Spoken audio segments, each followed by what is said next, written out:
He said, let me show these people one time how swole I got. So he got the Yeah. extra I medium. did, I did 3.5 push-ups. Yeah, Yeah. that's Every what he wanted week, to every do. week. Before he put his shirt on, he did 10 push-ups. We just didn't see it. He was doing that right now. Yeah, Like, exactly. Exactly. That's how you do extra it. medium. Okay. I see Dude, what I'm we did trying. there. Shoot, that's how you do it. That's funny. Gotta be looking cool in my 40s, gotta be in shape. All right. 40s. I see Hey, you that. and Brian just had a birthday, right? Or Brian's birthday is in two It's like days. tomorrow or a couple days, right? It's funny because that's the subject that one of the subjects that I want to bring up. Like, I'm like the young blood of the whole group or whatever. I'm not 40 yet, but I'll be Young blood 40. by 3 months. No, on Tuesday. Tuesday, that's when I'm gonna hit that 40. And I was talking with my mom, and I'm like the other day, and I'm thinking like, man, like they be saying like 40. That's like like midlife, like half your life. You know what I mean? I'm like, I don't feel nothing like that.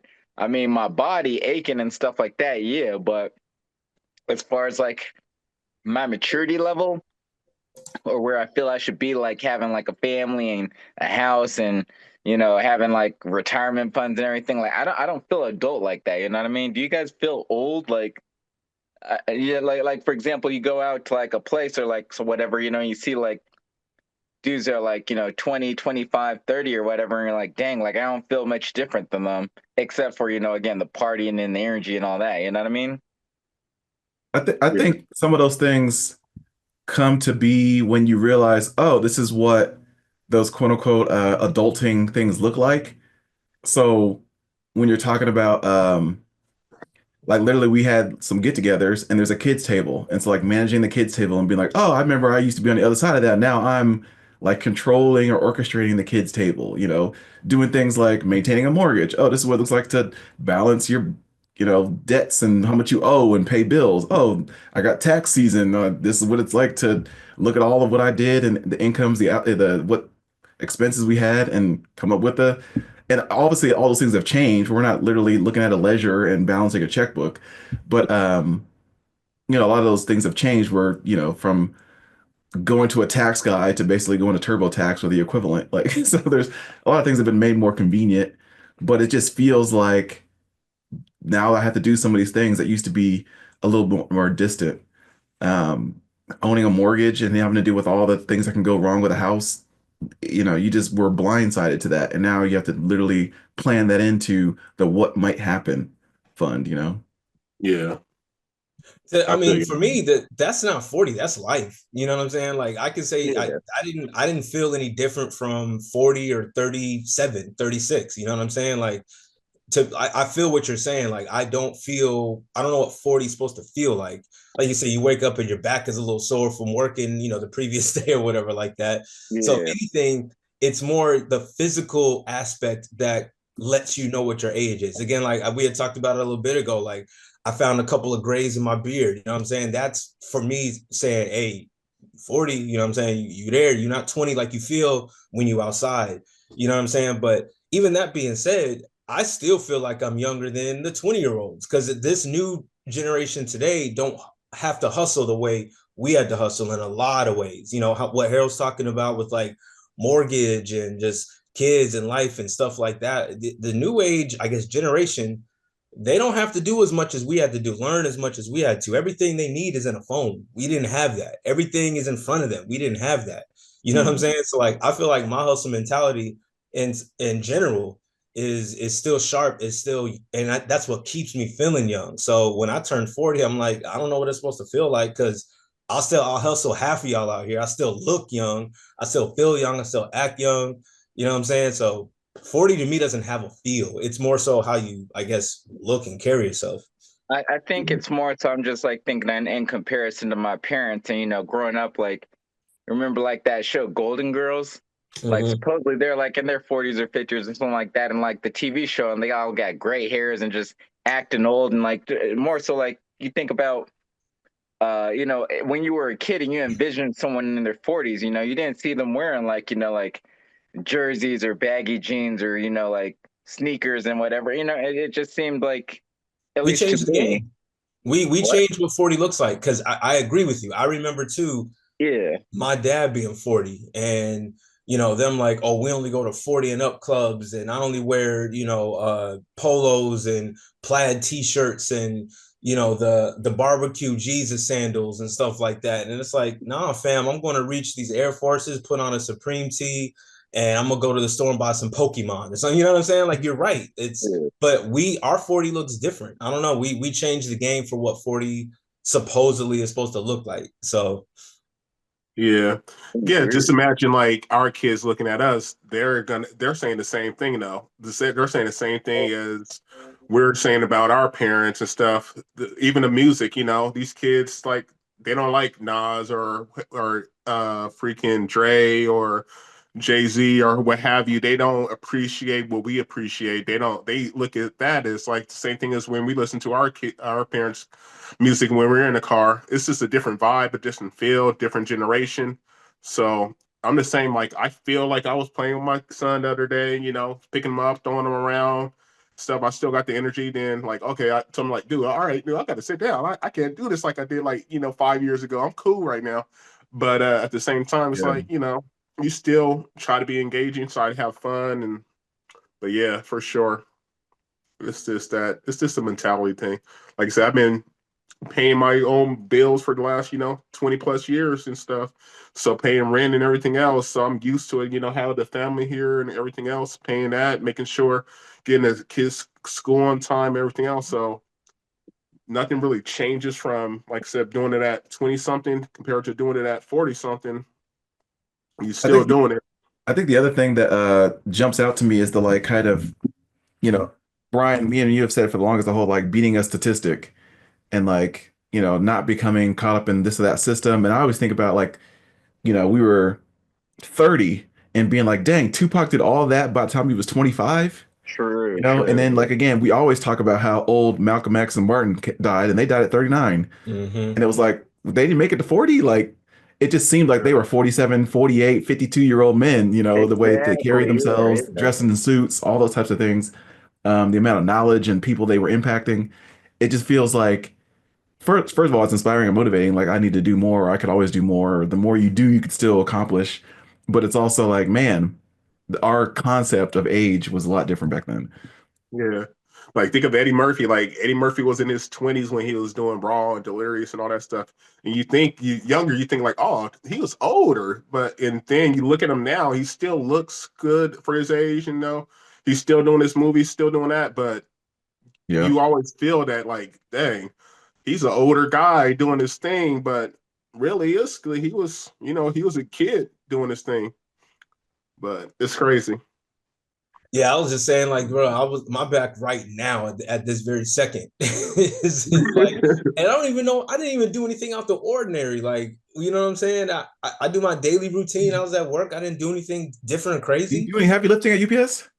I can't because I'm a supervisor. So the difference is You me being a can't? manager. Well, I can't. Well, because technically me being a management versus all the employees that are in the union, you can't touch packages because that's considered like taking work away from the union employees. So it's a whole weird dynamic. Whereas a manager, you can't touch stuff, unless it's an emergency or someone asks for help. So for the most part, no, I supervise and I manage and do what I need to do. So I don't know. I got home yesterday. And I'm like, why is my fam? I didn't do nothing. I said, Mildred, Wow. go get the massage gun. So she's in there, massage gun in the back, and I'm like, that's, if anything, when Brian comes back, that's for a moment where you're like, I'm 40. Look at me. I'm watching Yeah. me in bed on a Saturday afternoon. I'm getting a massage gun to the back. That's 40. You know what I'm saying? Yeah, I feel you. That right there Yeah. that was a weird moment where I'm like, dog, you got to do something different. But I'm like, what? Yeah. That was the same thing happened to me the other day. Like my back started hurting for no reason. I was like, what the heck? And even yesterday, I was just walking at Winco, this shopping and stuff, and my ankle started hurting. It's like, dude, why is my ankle hurting? And I'm just walking around and stuff, I'm just getting It'll start groceries. raining. I didn't twist it, I didn't like fall, I didn't trip. But like, okay, this is weird. That's But wild. yeah. Well, while we waiting for him to come back, Harold, how was LA? LA was nice. I liked it. It wasn't the typical trip because, when you're there and you're strictly there to kind of like see something new, eat something new, all that. So I was there with some, on work, Hmm. but to see how they've kind of transformed the city, I didn't know they had that much space to put a new football stadium, um, and all the stuff that goes around that. But I haven't had to rely on Uber and Lyft Hmm. in a city for a while, but man, it still works. It still works perfectly. And to ride with 6, 7 people in a minivan and just to have some guy whipping through Cali doing the Cali driver thing where it's like, oh, you don't Hmm. see those brake lights? You don't see those brake lights? Oh, you ain't gonna stop. Oh, like you almost want to grab them and be like, hey man, like Yeah. we back here. Yeah. But no, I really enjoyed the prestige of it, of being able to go to like an event and see them showcase, kind of in a Silicon Valley way. Here's what this new product, Canva, because it was there for a Canva conference. Hmm. Here's what it can do for editing, different visualizations, doing infographics. Here's what you can do with video. Here's what you can do with quick edits. Here's what you can do now with AI. And they had like a big keynote with a lot of actors, and John Baptiste was there, and Cynthia Erivo was there, and um, there were some other like lesser known, like people that written prominent books were there. Hmm. There are people from all over the world, so people from Colombia and Brazil and Europe and Asia and all that type of stuff too, because everybody uses it. Actually, they said the biggest users of Canva are from Brazil. Oh, And part word. of that's because Microsoft Office and Google products are either blocked, banned, or there's some type of way that they're partially due to tariffs and all that stuff, just way more expensive. So they use alternative apps.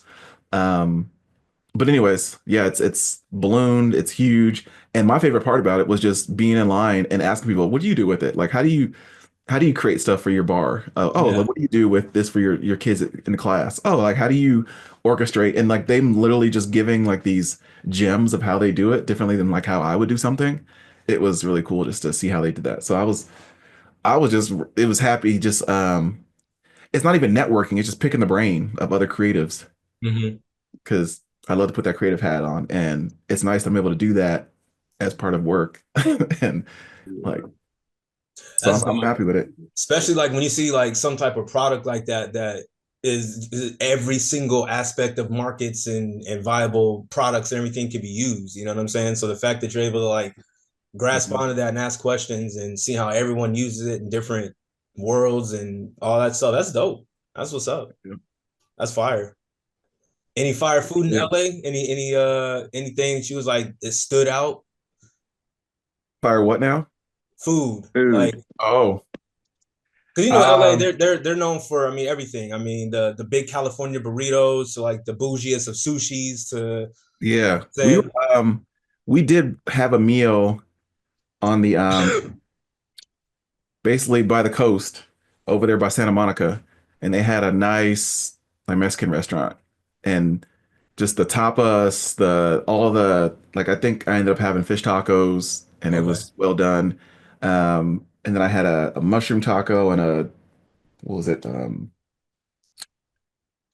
A shredded potato taco or something like that. And just the way they did it, it was all pretty good. The only difficult part was like I guess even when you have small street style tacos, the corn versus the flour were Yeah. prepared differently. And I almost preferred the fried corn version versus the like kind of Oh, flimsy flour 100%. like way they did it. So I wish I could have asked for one versus the other, but the chips and salsa was bomb. It had some heat. It wasn't like, oh, we're gonna make this gringo style. Yeah, No yeah. spice. Like they actually weren't afraid to go there. So that was really good. You said fish. I was like, let me try this. No, because fish, y'all still vegan, right? Yeah, but sometimes when you're out and about and you're like, No judgment here. No judgment here. I just every now and then you like throw something and I just okay, I heard that, but it's cool. Just confirming here. yep, Yeah, I heard it. No, that's what's up though, man. yep, That's cool. yep. Glad you enjoyed it. Did you ever get a chance to go holler at Alchemist? I did not know. No, I mean, I usually fly Delta. Um, and I think I saw him towards the line, so he might have went into the crazy like sky booth or whatever, Oh, like for the sure. crazy the quarters. It's For like sure. I don't want to talk to nobody. Um, That's Same dope. with okay, so I saw what would you do with this situation? Because I saw this famous female podcaster, Okay. and she was with her dude, Okay. and they were waiting, and they were actually getting on the flight to go to Phoenix from LA to Phoenix. So they were on our flight. She gets on first and sits basically 1A first class. Hmm. Dude goes back to like 6C. And I'm like, okay. So in a sense, is that funny because now you got to go back there with the peasants? Or is it more like this is a 1 hour flight, so I'm not gonna spend the extra money to have you in first class with me. We'll see each other in an hour. It's cool. Let's get some alone time. Just watch our little show, or listen to our music, and we'll reconvene. We'll save the $200 and have a great dinner tonight. What is your guys' feeling on that, or is it just a good laugh? I mean, if I were in that situation, like if I were the dude, if she's a famous podcaster and I mean, I don't know if she's like making bread, but if she's like the primary breadwinner off this famous podcast and I'm the guy, I'm chilling. I'm going to succeed because I didn't pay for that ticket 9 times out of 10 for sure. If she's the primary breadwinner, two, if it's an hour flight, whatever. Now, if we going to London and it's a 10-hour flight, no, get me in business class with you. But I mean, if you're the primary breadwinner and you got a famous podcast, I'm not famous. You know what I'm saying? And I'm cool. I play the position. You know what I'm saying? I'm chilling. I'll be that. That's funny because that reminds me of that what was it that Gary Owen or whatever.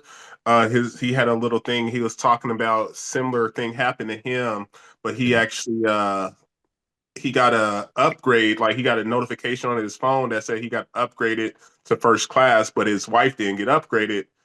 And she wouldn't basically, she was like, nah, you can't go up there and stuff. You have to sit in the back with me and stuff. So he like so it's I think it's different, like you said, like oh if she's a breadwinner, I think every woman would be mad if the dude did it, but everybody be sympathetic and say, oh, it's okay if you're the woman, you're good, you can go up there, babe. I'll sit in the back. But I guarantee if the shoes were reversed, if we're a podcast full of females and they saw a different story, they'd be like, nah, dude, you can't go. I would have to be up there with you, or you have to be at the same row as me, or whatever. So I think that's funny. Well, then But that's yeah, when you got to show that paycheck stub. I'm like, yet again, and okay, that's what, like I said, we're he's on like, this dude, flight. We're on I'm this the flight because we're breadwinner. on tour. And as you can see, I'm about to go do a 3-show weekend where I'm going to net or profit 20 bands. So you take your happy ass back there if you want that Chanel purse this weekend, okay? And he went back there with her though. That's the funny thing about it. So, like, for me, it's slightly different in the sense that, recording in progress. actually, hold on a second. I'll come back on mine. He got like 2 coming on. Yeah, Brian Jr. What about you, Harold? You would go sit in the back real quick. Oh, Go here you go, question Brian. ask. Shoot. Yeah, I'm good. I'm good. All right. So with mine, like, I'm approaching it from a different perspective in the sense, like, yeah, like, regardless of whether she's the breadwinner or, like making money or she's able to get that upgrade and I wasn't or whatever. I think out of the respect, regardless of male, female, husband, wife, whatever, out of respect for your partner, it's like, yeah, no, like, thank you for this upgrade, but I don't need that. I want to be with my partner, with my person or whatever. So we'll both suffer in this, like, like basic class versus going like, upscale, upper class, right? Rather, I would instead be like, oh, okay, if she's the breadwinner, like, yeah, it's her choice, but I'd prefer she respects me. At the same time, if she was in like Carol's scenario, this TV personality or this podcast or whatever, right? Like those people that are celebrities have that aura to them where it's like, I don't want to see you with your partner. I want to believe that you're like single and I got a chance at you, right? So I'd be like, oh, okay, like my breadwinner, like celebrity wife. No, no, no. You go ahead. You live that like, first class life. So you have that persona. People see you out and about. They don't see you with like, boot up with a man or whatever, like so for the celebrity portion of it, I could see like, acquiescing to letting them do their thing. But at the same time, I'd want them to be like, oh, no, baby, it's okay. I'll stay here with you on these cheap seats, or I'll wait till I get my bread up for both of us to live that luxury of first class. I feel you. I get that one, the celebrity aspect, seeing like, oh well, because more followers if they think quote unquote single, what have you. But yeah, I respect that. See, Yeah, I'm so It's torn like because I the could see the whole celebrities that idea. keep like their maiden name. They don't go off of like their husband's name. It's like it's Jada Pinkett, and then eventually became Jada Pinkett Smith or whatever, or whoever else is like a celebrity because it's like you want to keep that allure that you're not tied Yeah. down or something, I guess. See, I was torn because I was like, yeah, I looked at it. I was like, oh, it was literally probably $300 extra to like do you know, to get him to first class, right? But that's still $300, and you can go like again have a nice dinner, a night out. But I don't know. I feel like if I had to choose, I would do the same as Don was suggesting. I would say like, we'll see each other in an hour. It's not worth it. And at the end of the day, sometimes you value that little bits of alone time, that little bits of I can just go, listen to what I want to listen to, not be asked questions, not, just I just want some time to chill. And maybe you don't get that with the buster next to you in 1B that wants to, pick your brain about something because you're a TV personality. And so it's nice to have a buffer. Maybe that's what they play as well. But it's also nice to just get time to zone out. Facts. Well, Also, we're playing the assuming kind that they got the ticket at the same time. What if he got the ticket like 2 weeks later? And, it's like he didn't know that I was gonna go on a trip with you.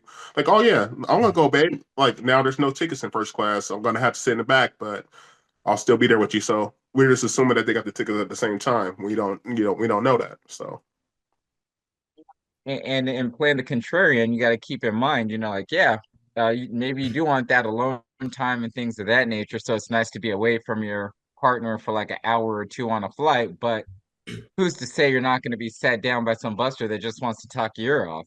So sometimes it's better to be around like, your partner versus being with randoms, you know what I mean? And for me, honestly, like a hour long flight, first class, like what are you really gonna get out of it? You know what I mean? Like if we're taking like, a 6 hour flight or something, okay, yeah, like if you can't get your bread up or they upgrade me, they don't upgrade you, I could totally see like, all right, well, like could I be enjoy myself in luxury for these next couple hours? Or could I just be like, cramped in the back like with everybody else? Yeah, in that situation, I'm gonna lean more towards wanting to, be in first class or whatever. But the I'm optics assuming of if it just you look if weird if to me. Brian was in the league or a former retired player in the league and you happen to be 6'8", I'm sure you don't just have a lot of choices to be like, oh, let me sit in economy or oh, let me get the exit row extra room. Like you probably have to be in a certain space because of the accommodations. That would be the case, yeah. But at the same time, it's just like, all right, if I have the money to afford those accommodations, you think like I could afford that for like my second person's ticket. The scenario Quincy just mentioned where it's like, all right, yeah, like buy your tickets at different times. I totally understand that. And it's like it is what it is. But it again, the optics of it. They could have like a situation, maybe like they're hella cheap and frugal, and dude's like, she offered to like, have him in first class too, but it's like, nah, babe, don't worry, like take that time for yourself. It could certainly be something like that, but the optics of it, you're chilling, waiting for it, and like waiting to get on the plane. You guys are chilling in your seats and everything. You see them all booed up and whatnot, and then like all of a sudden they start calling first class. She gets up and he doesn't. That looks like what? Like, are they going through a divorce? Is something going on? Like, dang, is he a scrub? Like, so many things swirling your head, thinking like, why the f ain't he going up with her? You know what I mean? And maybe vice versa as well. Also, if although if it was the dude, they'd be like, dang, like he just dogging this girl out. Nah, that she must be like a side piece. And like, like there's so many thoughts you could think of in those scenarios. So it's just like, yeah, just I don't know, just my thoughts. I get yeah, it. you never know. Everything we just see what's in front of us. We don't know what's going on. Just like I said with even when I went to Thailand with old girl, like like I said, we bought tickets at a different time. I bought it like a week or two before her. So she didn't end up getting a seat next to me, except for one on the one on the way back. But people are like looking at like, oh, why aren't you sitting next to because obviously a freaking 16-hour flight. I was walking around and talking to her. And I was like, no, we just didn't get the tickets at the same time, so we can't sit together. But it's cool. It's no biggie. We'll be in freaking Thailand for 2 weeks and chilling together the whole time. So we ain't got it's good. We could talk from here. Ain't no biggie. Nice. Would have been nice. Yeah, it would have been nice, but it is what it is.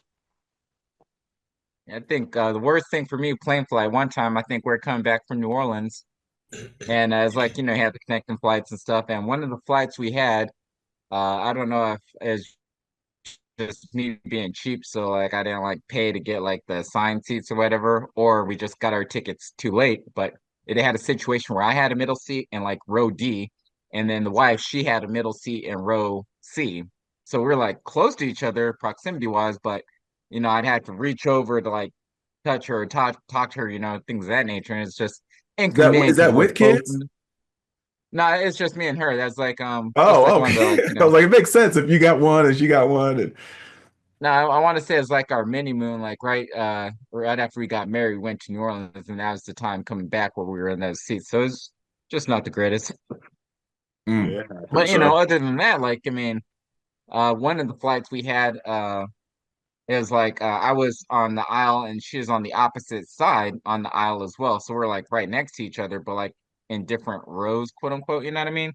And we had situations like that, and then other times where we had assigned seats, like I think we were sitting like 2 seats away from one another, but like the people that were like in our rows were like nice enough to be like, oh hey, I'll switch with you, and then you just switch and you end up sitting by your spouse.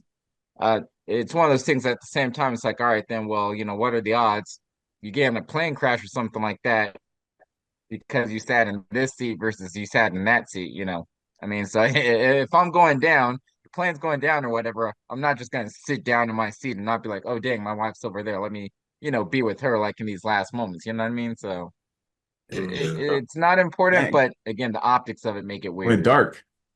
yeah, sometimes you don't even want to sit next to the person. Shoot, no, like So I had a set of controversial questions that I had set up, but it would be the quote unquote Instigator. it'd be quote unquote to get us to know each other.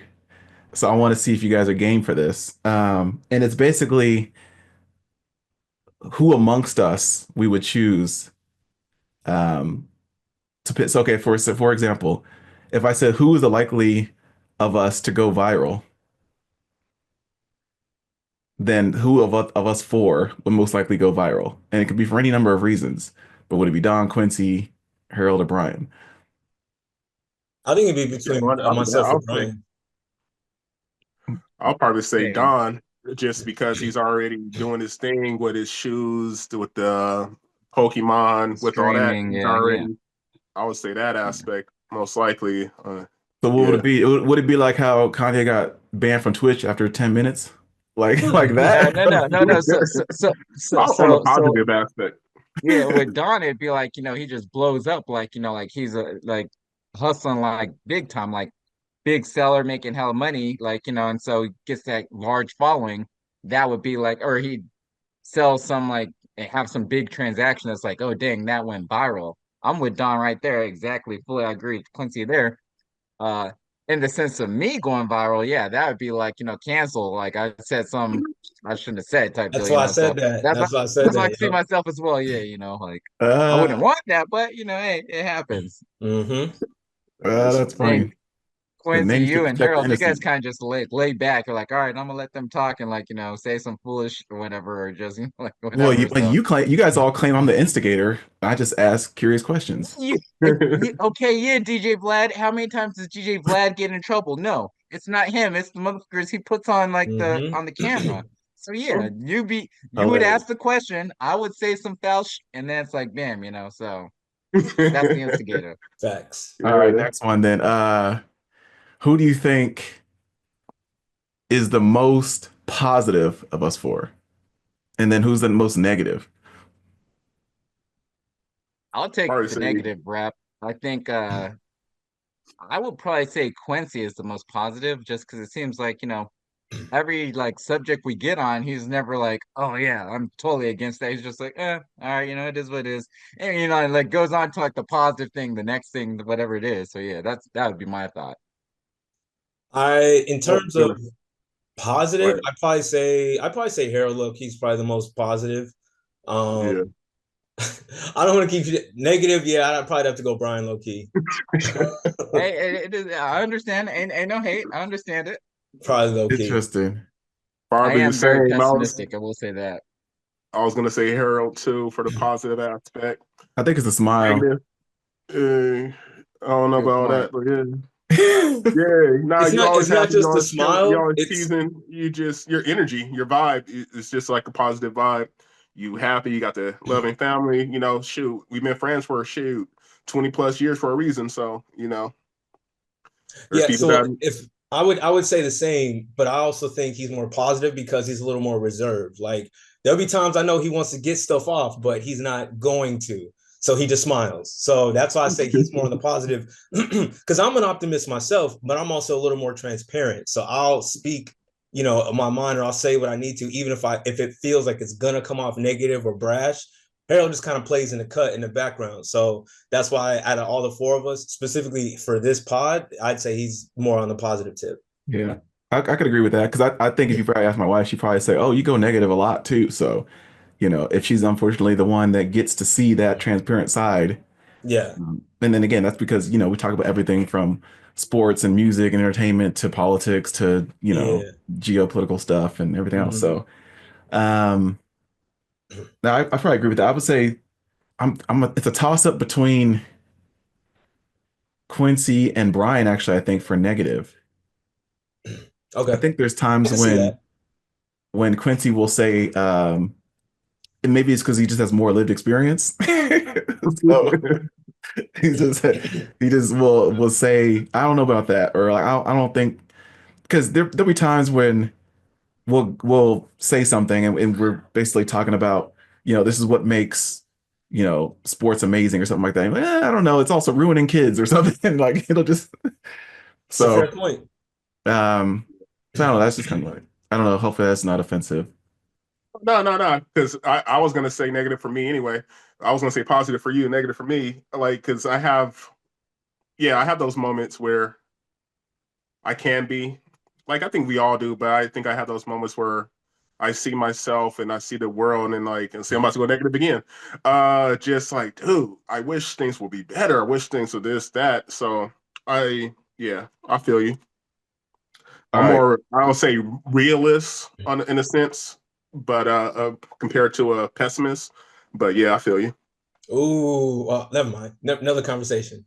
Yeah, Realist adjacent. Just because you live in your own bubble doesn't make you a realist.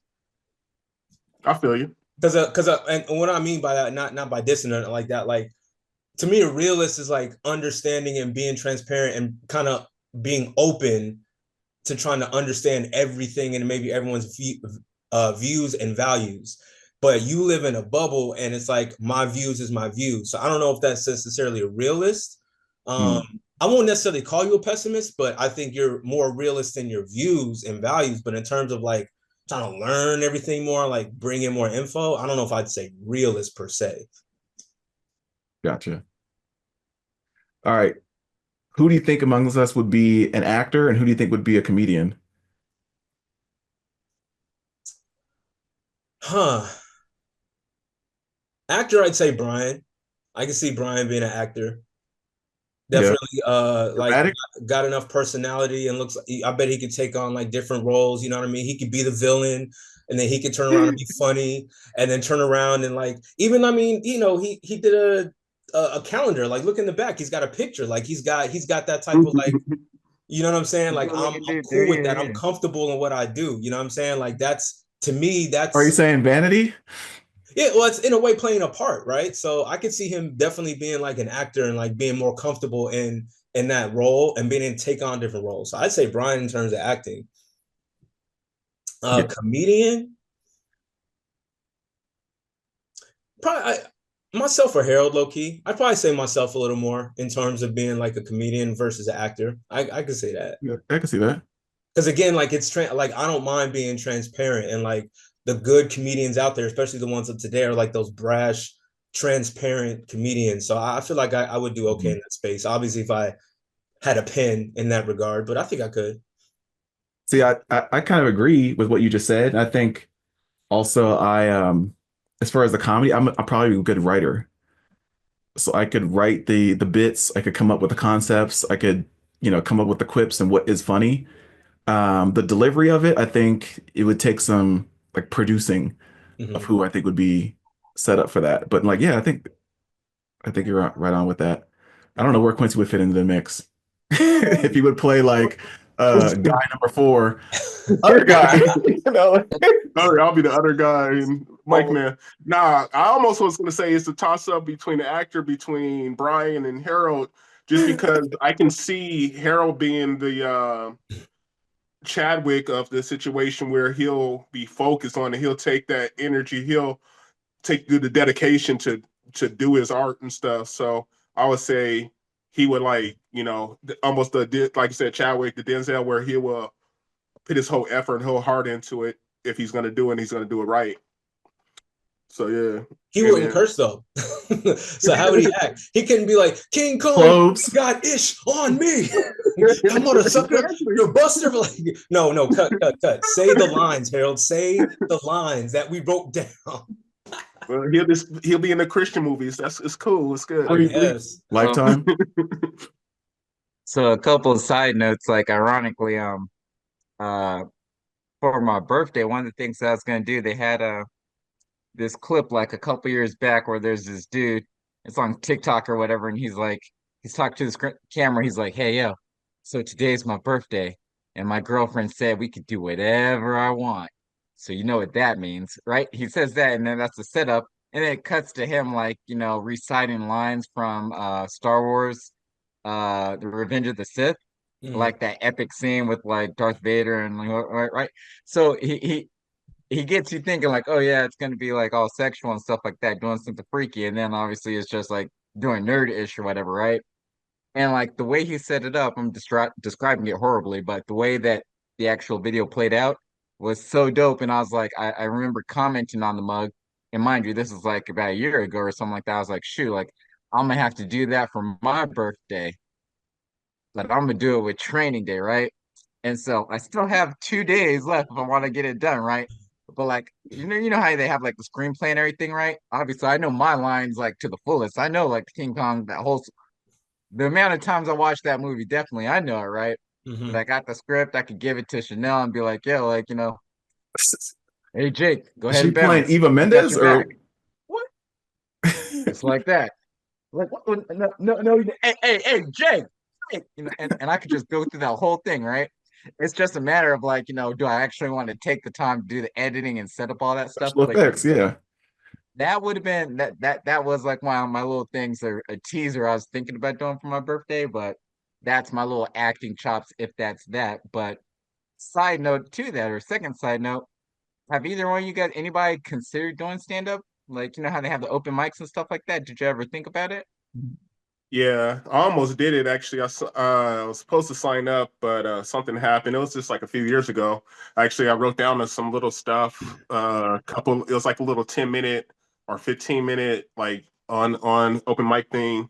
So I was trying to do a little thing, but I never did it. I did it in front of the girl I was talking to, just playing with it, but we never actually signed Mm. up and did it. I thought about it a couple times, but never pulled the trigger. Then I I don't was think I like, I don't think I could because like I like to be naturally like kind of off the dome, especially like if when I'm streaming and you want to be engaging, right? So like I come up with like off the dome jokes and kind of stuff like that and kind of and naturally engaging funny that way. If I feel like I had to like produce kind of like Harold was saying and like stage the funny, I don't know if I can necessarily do that or if I'd feel as natural doing it. I mean, I've never tried it, so you never know, but it never crossed my mind to do stand up low key. Would you guys that's why consider they got the yourself like improv stuff for the walling out, the improv. Just gotta do it like that. See, I would do more of an improvisational type of thing. You know what I'm saying? Like whose line is it anyway? I feel like I love would that show? maybe do better there than doing a 1 hour set or something like that. I don't know. I don't know. I feel you. What were you about to I say, Harold? at one point I'd say maybe like I didn't actually write a set per se, but like I came up with a couple little jokes and like little warm up things, and I was like, oh well, maybe I should try this one day. And I was just gonna do like legit set up in front of like my computer or whatever, like my phone, and just record it as if I had an audience, but and, throw it on YouTube to see how that I do. But again, like you like think of this is gonna be horrible. It's not gonna look good, and these jokes are not really the greatest, blah blah. So shut that idea down. But every once in a while, like they have like little comedy spots like at different bars and things locally, and you see like, oh, it's amateur night. It's like, huh. So there's been ever so often times where I think about it, and then sadly, I also think like, damn, like I'm old as F. Like it's a little too late when you got like Chris Rock and Dave Chappelle and motherfuckers doing it like at age 17, 16 or whatever. Here it is, like half the life gone. I'm not saying I couldn't do it, but it's just, like, yeah, it's not something I could focus on to actually be Yeah, successful at. that's the Yeah, difference. so So. I've dabbled in it because and I think it depends. Like I think if I were doing comedy, it'd probably be like the one-liners, like quick little quips, in and outs, brief little jabs, something I made observation of, and just bam, in and out. I don't know if I would do a whole storytelling, setup, building of characters, all that type of stuff. Um, but I will say that I have written material, and part of it was like to see if I could do it for work, but it's also like a thing I've done on the side because I have AI tools now. So I've actually written material and then used a voice cloner to do it in the style of Rodney Dangerfield, And so it's like and I added the laugh tracks and I made it all funny. And then I did the same thing with a monologue style with Jay Leno and like adding the little like, parts where he would talk to the his band and then it would go as soon as he says something and it's like I don't know if it would be and like it has a little interstitial. That's funny. um I have one of the Chris Rock and it's like there's the Chris Rock from Never Scared and then there's the Chris Rock from like Bigger is Blacker or from his earlier stuff, and so it's like the Chris Rock that people think of is the 90s one, not necessarily the 2006 more mellowed out one. So it's also like picking the voice to make it sound with how you want it to be delivered. But yeah, I've written material and it's decent. But that's as close as I got because again, I don't need to be the performer in that scenario, but I think it's funny. That's dope. That's dope. And I thought about it, then I was like, you know how you always hear comedians like, "Oh, he stole my joke," and stuff. I was like, I don't want to say a joke on an amateur thing and somebody blows up and hears it because, like, I saw the other people because we went to the little stand-up things and saw people like recording their own and recording other people's and stuff too to like probably get better themselves. But I was like, I don't want him to record my stuff and then say it later because I'm not gonna be doing this every day. I'm not gonna be doing this every week. I'm just gonna probably do it one and done. But Yep. if I see it a year later, like this dude made some money off of my stuff, like that's some So, BS. so Yep. with that, I'd be worried about that if it were like previous or further back in the day. Nowadays, again, you can come you do your set like next week or whatever, because there's so much technology and people be recording and everything. Like Yeah. you do your set, you have a joke. Let's say you talk about like Kanye West being a gay fish because he likes fish sticks, right? So you do that, and then that blows up like South Park made the comparison to or whatever. Like someone else comes up with the joke and like they go viral for it. It's like, all right, yeah, so like he stole my joke, but you have evidence because you'd have that video recording that you did this joke way back when, you know what I mean? So it would be But a like I little said, something to have to I deal wasn't with, gonna but record it. That's the thing. Yeah. Like I wasn't gonna but record my own thing and and it's at the same time proof and like this and that. It doesn't matter.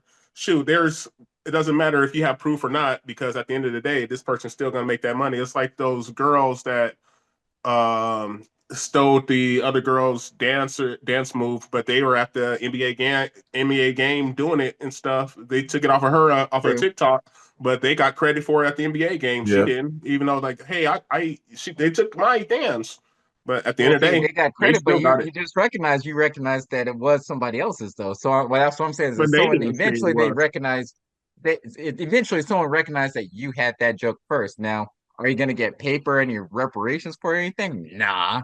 But at least for me, it's like I just like knowing that hey, no, that was actually me. And as time I feel you. progresses, maybe like something will come of it, I guess. Yeah. All right, But I so get here what you're goes saying. a couple more questions. These are spicier questions. So who here has the craziest ex? Craziest.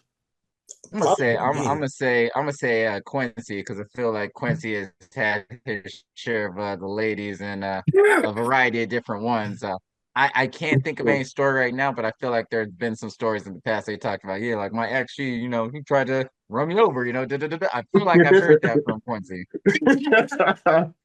Almost. Nah, I'll probably say, yeah. I haven't had too many crazy ones. Just the one that after the breakup called me like I told you about that like little 26 freaking voicemails and 100 or like I was Yeah. like, but that was a freaking long distance one too. That was just ridiculous. I was like, nah, I can't do it. Well, let me ask But this: most of them are chill. is this crazy after when they become an ex, or crazy while you're with them? Were they just crazy, or they turned crazy when you guys broke up? Said they turn crazy. Is that a thing? Yeah, it is a So does thing. that mean I you would say made them crazy? No, that means that like you thought everything was cool and y'all was P, and then you guys separate, and then she turns into someone different. yeah. I mean, that's typically how people think of it, but That's how yeah, everybody got that in I them. mean, why would you They stay What with if execute you're without crazy? still with the realizing. crazy person? If you smelt it on them, why would you stay with them? Just because it was that good? Like, Harold, don't do that. You know me. Okay, so I mean, if we're gonna talk, probably me, because you remember my ex, and she was crazy, but I was early 20s and it was fire, so I kept going back. So it's in that regard, if we're talking about crazy exes, it's me. I feel you. yeah, Everybody but probably had their ex Can we stories. elaborate on the craziness of this ex? I need to know why she's considered crazy. Well, it's all right. So I mean, a couple of examples. Number one, I mean, and this is like I'm early 20s, so this is like long time ago. long time ago. Yeah, of course. 20 years plus, easily. Um, a couple things. She had You made moved. it just sound needy is the first thing. Yeah, it was number one need, right? And then she had moved from here to California like abruptly. And so I thought at that point we were done. So, and again, during the MySpace days, I'm like, all right, we done. So I'm in these streets. So I started like, MySpace and this and that. All of a sudden, I'm seeing her in my MySpace DMs. Oh, so who's this B you talking to? Who's this chick you talking to? Furthermore, right, because we were together at the time, we had our own T-Mobile phone plan. So she had found a way to go through, pull up all these text messages from numbers she didn't recognize, and start texting those people saying, leave him alone, blah, blah, blah, blah, blah. That's just an example. And actually, I'll take it a step further with that. And Mildred can Heck, you attest got to it. You it. got it. No, Mildred can attest to it. This is because Mildred gets drawn into it. Mildred got a text supposedly from me saying, hey, do me a favor. Can you forward me all the messages between us? Because I'm trying to do something. So she hit me a little bit later going, hey, why did you want all our text messages from us? And I'm like, I didn't ask for that. She did. The crazy chick did. So that's just an example of after the fact. When I tried to move on, she wasn't letting me move on. You know what I'm saying? So Yeah. when and this is Tech actually Nine. 2019, 2021. I'm like, how did you have the wherewithal then to even think about posing as me, texting girls I'm talking to, saying, yo, let me get the text message conversations? That's crazy. Yeah. I feel you on that And one. Tech Like I Nine said, I Psycho. haven't really, Whoa. Yeah, that is Tech Nine. Psych. Yeah, exactly. yeah. That is. Oh, that is Like I definitely Yo, said, that I haven't song. really had too many crazy ones, like crazy. Like just that one little aspect was the worst when I got like, 20 some odd text messages after the breakup. That was the worst. So I can't say I really had any crazy ones.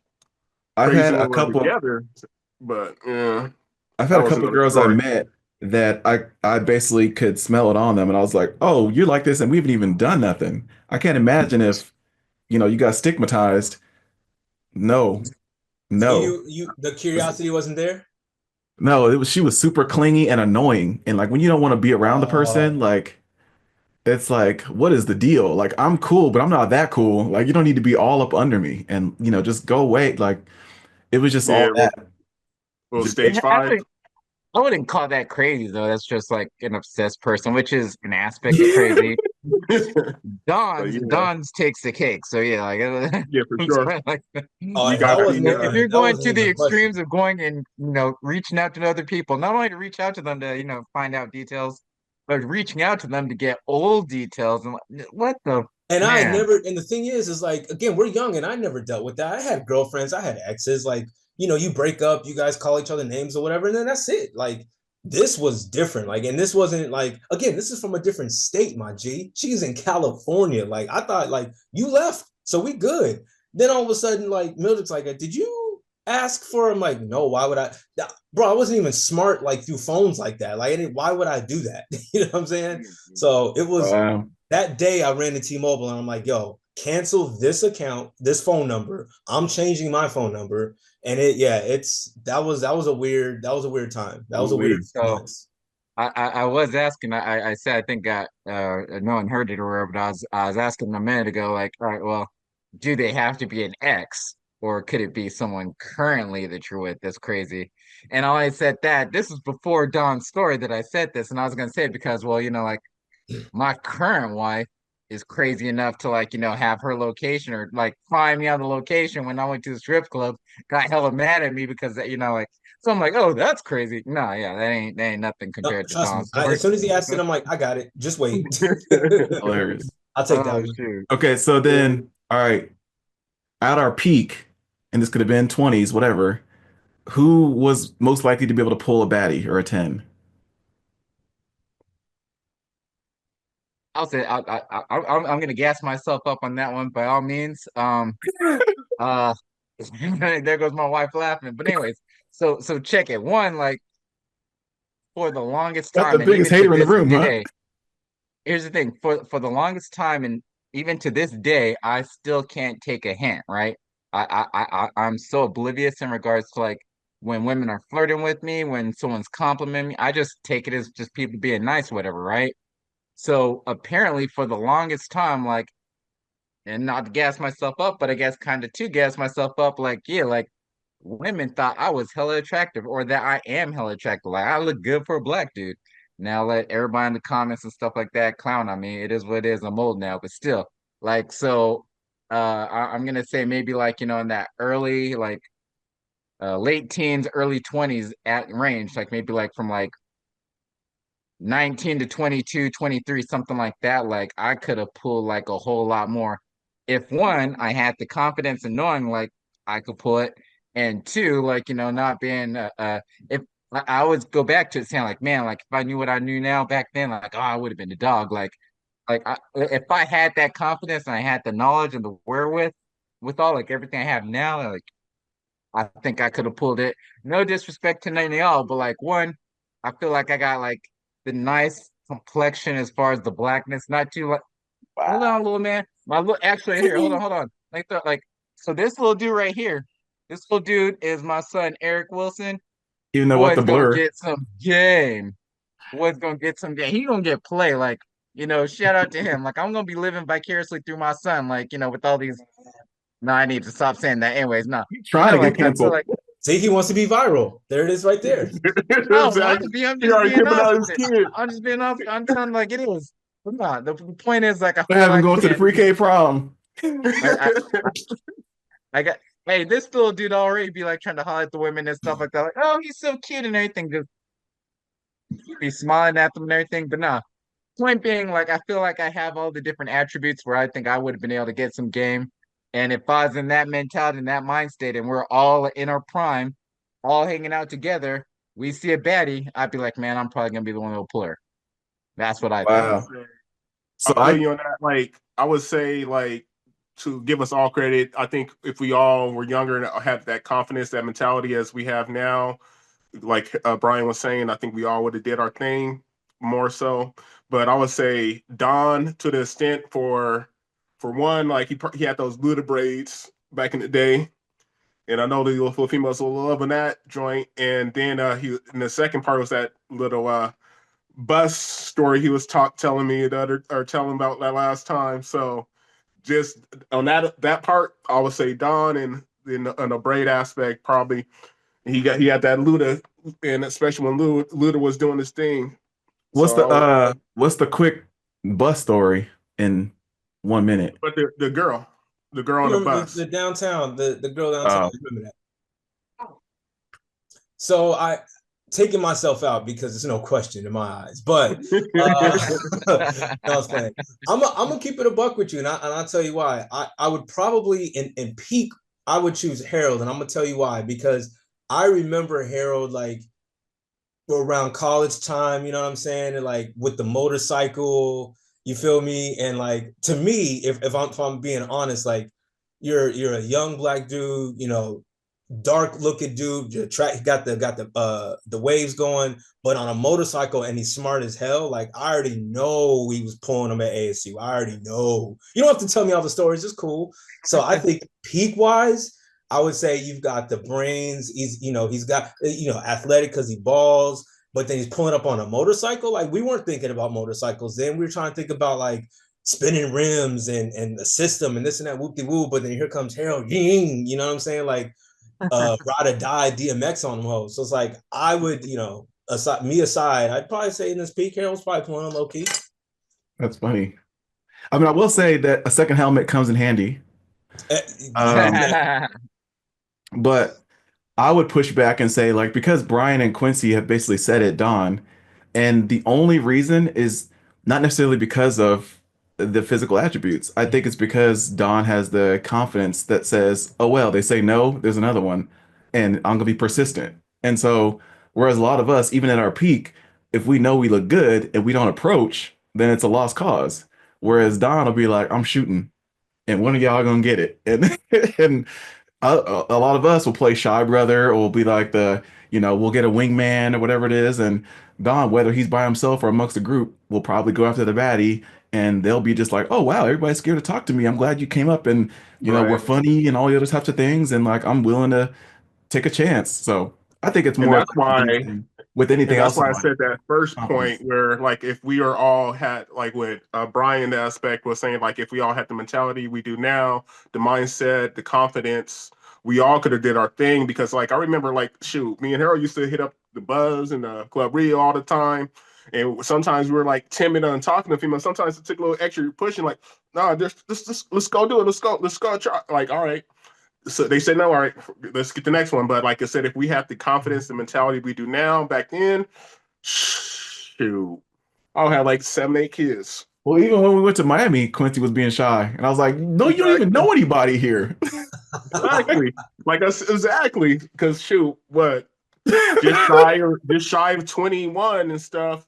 You you still like okay. In some of the spots we went in, we weren't even supposed to get in because we weren't even 21. But it was still, hollered, flirt. I remember that one chick. You just brought it up. I was hollering at that worked at the hotel or whatever that was supposed to come see me. That ended up getting freaking robbed or whatever, night pulling on her or something like that. So she couldn't come through. I was like, damn, what are odds? That was some craziness. But Yep. yeah, it's ridiculous. This is so crazy. I like Well, that, Harold. I like that. Now, good, funny question. Bring some more up next time. I like that. I'm gonna have Yeah. to grab some more myself. Cause like I said, I'm yeah. open book. So what you talking about? Like, I don't know if these are gonna offend you or not. Like, nah, to me, I enjoy that stuff. You can ask the most abrasive questions, and I'm answering every single one. Hey, Nice. that's the difference between, like I said, us, shoot, grown man in our 40s, almost 40. Like we willing to answer and not be freaking all timid and not be feel offended by answering some questions. So shoot, You know I'm what's always funny? I don't even attribute that to age. I feel like I've always been that way. And I don't know if that's something that you like learn or if that's just how you were raised or born. I don't know. Just because I feel it's like a even as a generation kid, thing. like I don't know, I It's guess us. we grew up in like the dirty dozens age, right? So like we would Exactly. get cracked on early for Mama like jokes. I got cracked And that's on early on being like light skin, pink gums. right. I had baby blonde hair. You know what I'm saying? Everyone thought I was half white for half my life. My name is Donald, and I didn't sound super hood where I was, growing up in Denver. So Foothills. yeah, yeah, Nah, yeah, I yeah. Oh, say going to foothills like dog. So I think early on, like I was just like, oh, I'm gonna just be me and transparent because here I am. And even so, I think I've always just had that, right? Being open and honest. No, but see, that's not normal nah, because most people get an awakening after either Yeah. they had their heart broken or they've been shut down or they just grow into this kind of confidence and like they start working out or whatever it is. Like at some point you get this little mystique about you and you're like, all right, like there's no more pussyfooting around. There's no more reason to be timid. Like You feel you like finally get the something. You feel like realization that there's nothing crazy, like especially like when you're going out job seeking and you're like, oh, like this job is nothing special. They're not like some crazy elite group that I can't be a part of.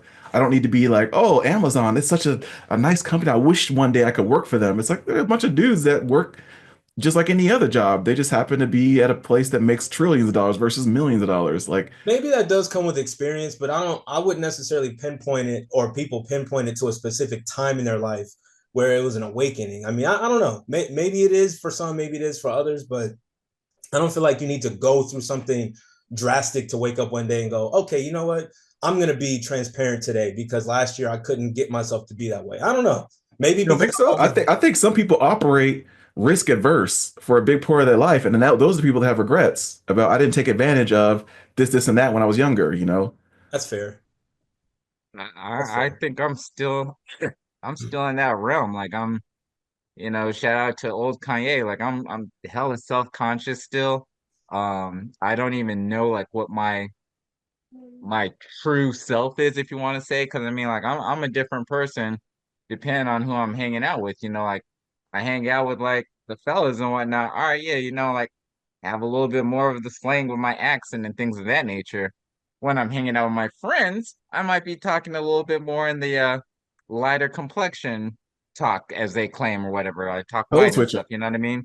Yeah, code switch like a motherfucker. I do that, and I'm always trying to appease people where it's like, yeah, I really don't want to be in this setup with this rock concert or whatever, but because the people I'm with, they want to do this rock concert, I guess I'll just shut my mouth and go with the vibe, like I'm a people pleaser still. I still like please people on certain things. I feel awful when I offend people, and it's like I wasn't intentional. Or I don't like care about their feelings. Like, if I did something and I talk too much, so I say something, I'll say something that's like, gonna offend somebody, and it's like, oh no, no, no, I didn't mean to offend you. Like, I feel super bad about it. And then there's a part of me that's kind of like, yeah, like I don't give a where there are some people like I don't give a that you like get mad that I say if you vote for Trump, you're a dumbass or something. I mean, like, so it varies with me, like from situation to situation to situation, and it's been that way. It seems like the majority of my life. Where again, like in a similar situation with Don, growing up and not being like around a whole bunch of black people and like again kind of teased in different aspects of like being like the token black kid or whatever, and like I wanted everybody to be my friend, so like whatever I can do that's gonna like have people be my friend because I don't want to offend people, I don't want them to get mad at me, etc. And as I got older, you start like opening your. So for me, it's like kind of like a gradual thing. As I got older, it's like, oh no, like I can have a little more confidence here. I can go ahead and speak my mind here and so on and so forth. But it's still a work in progress for me. So I think with Don, I'd have to say it's just again that confidence aspect. Like you developed or you had that confidence growing up for so long, or it came about it at an early age. So for the majority of your life, it probably seems like, oh yeah, it's just like just let me be me. I think a lot of people though still struggle with being themselves or their true self. That's fair. And I mean, in terms of like being true self, like I still don't even, like you said, I still don't even know if I'm, I guess, my true self. I only live the way I know how to. So is that defined as my true self? Maybe, you know what I'm saying? Like I thought I was my true self until my daughter was born, and then I turned into somebody completely different. You know what I'm saying? I turned into a super softie. And then I thought that was my then true self until Jordan was born. And then I'm like, well, now I got a son. Then I switched up there. And then even then, I thought I was my true self until I actually got married because I was like, oh, marriage, no, I'm good. And then I got married and I'm like, okay, I actually kind of rock with this. You know what I'm saying? I don't know.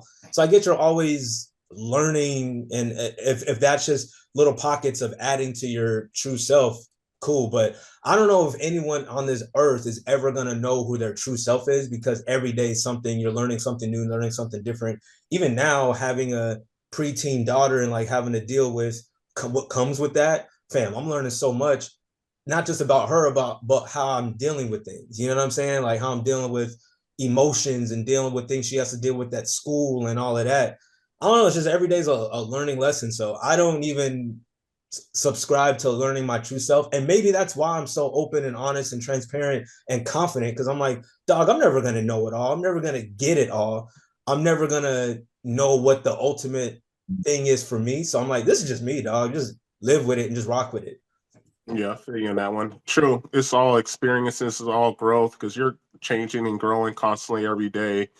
So I feel you on that one. So yeah, I don't subscribe to that true self aspect as well. It's just something easy to say and something that's eye catching for this world. It's like, oh, I know who I am now. It's just a marketing tool. It's just whatever. But Because yeah, Brian, even with everybody you, is growing. even with Brian, I'll keep it a buck real quick. Like you knew who you were, right? Like coming up, high school, college, whatever. Like you were super confident, played basketball and all that.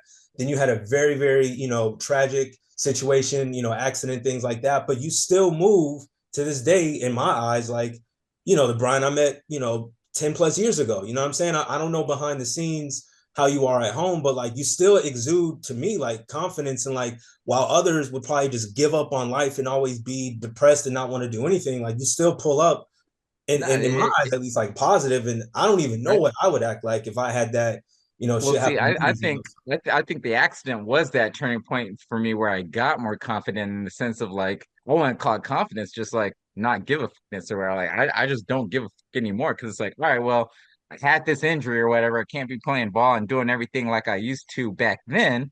I can still do certain things, but in a different format. So if I can't do what I want to do the most, or if I can't like, be that person I used to be, well, what does it matter? Like, I guess like not like depression in myself where but it's like, all right, like, well, what's the worst that can happen now type deal, you know what I mean? So that's where it's Mhm. like, I really don't care what this person thinks, or I don't care, so on and so forth. Whereas back in the day when you first met me, yeah, like I did care, I had to make sure like my fit was all like, right and proper and everything.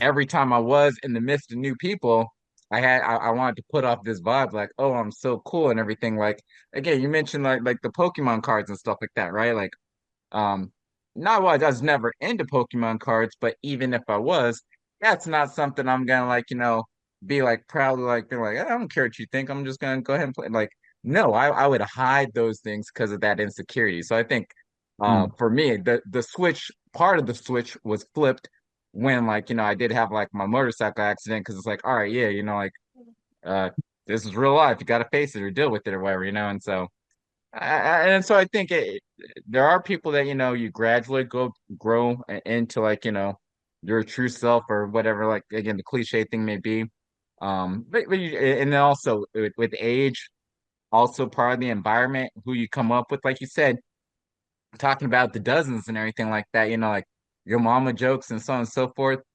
And me being me, like I don't know if I'm just the person that I take things too literal or too serious and such, but like I mean, someone cracks a yo mama joke, like, I'm holding the vendetta against them for like, the whole year because I'm thinking like you call my mom, you ain't even met my mom, man. Mhm. Like and I'm so angry now, I want to be friends with that kid, only to be like, oh yeah, just Josh. And like after that one session of dozens, he's like over it, like, yeah, no big deal. Like, let's go back to playing ball and being friends and stuff. But I'm thinking that in the back of my head, or um to this day, like I still think of like certain things, that make me cringe about what I did when I was in high school or what I did when, whatever I did something right where like at the time I didn't think anything of it, but it comes back in my mind. So there's a lot of that insecurity that I had back then. Um, and as I got older and then like, life events and stuff, that definitely has kind of molded me to be like Brian that is right now, where again, I'll probably say something that'll get me canceled. But at this point, it's like, like I've got a decent amount of life. If I get canceled, it's like, like, or what is there to cancel? I ain't making like millions of dollars now. Now, Mhm. fast forward like 5 years from now when I am a millionaire, someone's gonna come back to these old like podcasts, and because Harold did edit out all the foul that I said, yeah, I'm gonna get canceled at that point. But hopefully, I'm smart enough to have saved my money, so it's like, yeah, all right, I'm not a celebrity anymore, but I'm still living rich. So Gotcha. I think there's an instance in which you can care or have different levels of like sensitivities about what the people's feelings are and how they think of you. But I think at 40, that's another one of those things that happens when you turn 40. You start to care less about those types of things. You start to be more confident in what you have to share and what you have to say, and all the haters, detractors, all that stuff kind of goes away a little bit. So I think that is also one of the advantages, I guess, of being old, or one of the things that naturally happens. But I'll say With Brian specifically, I think there are times where he's been through like bouts of depression. He doesn't show it as much, but I think it started young and it like obviously progresses into adulthood.